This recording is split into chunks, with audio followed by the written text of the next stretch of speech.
So who was the first person to accurately calculate the distance to the sun? Well, I'm going to show you. So I've got to take you back in time just a little bit to the first person who made an accurate calculation. To this man, Giovanni Cassini, a renowned astronomer and mathematician. Awesome hair, looks a little bit like Brian May. Brian May is a modern day astrophysicist out of the Imperial College of London. Oh, and he has something to do with this band called Queen. Is this just fantasy?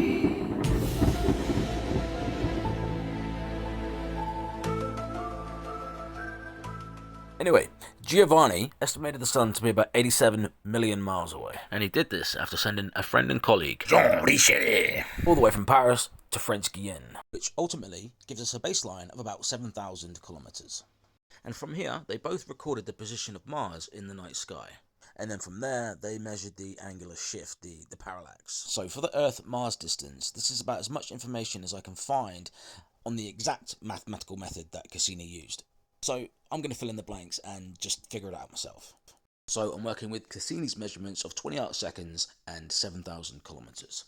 But whether you like it or not, flat earthers, the surface of Earth is curved, and Giovanni would have known this, so he wouldn't have used 7,000 kilometers. He would have worked out the chord distance. The chord length works it out, so we get rid of the arc. And in order to figure this out, we're going to need to know the central angle of Earth between the 2 points of the arc. We know the arc length, that's 7,000 kilometers rounded down. We also know the radius of Earth, and if we just rearrange the formula to make theta the subject, we will find that our angle is 1.4 radians. Converting that to degrees, we get 59.6 degrees.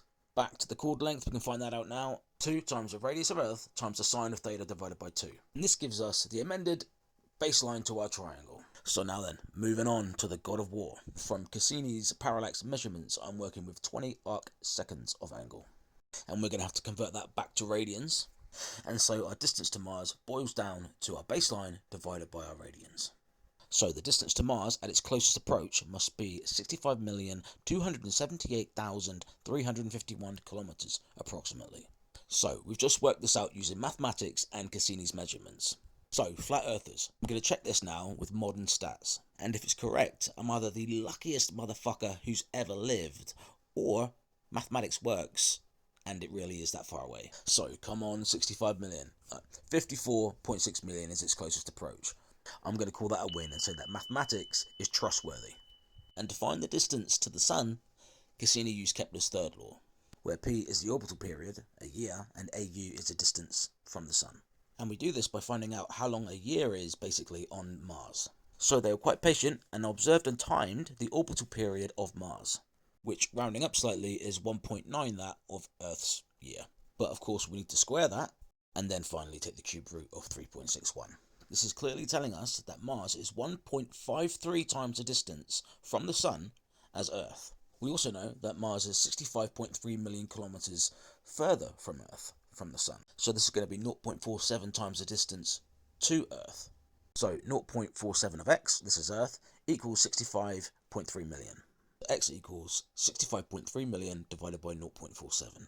So now finally the Earth-Sun distance equals a rounded up 140 million kilometers. So there you have it. I don't think I did too bad, to be honest. The actual distance is 151 million kilometers. And so considering I didn't know the exact mathematical method that he used, but I come up with the exact same answer as him, goes to show without a shadow of a doubt that math just simply works. And that no matter how much it hurts the flat earthers' feelings, math just doesn't care. It just is. Earth is a sphere. The sun is far away. The moon's quite far away too. And above all, this video proves that I am awesome. So follow me and like my shit.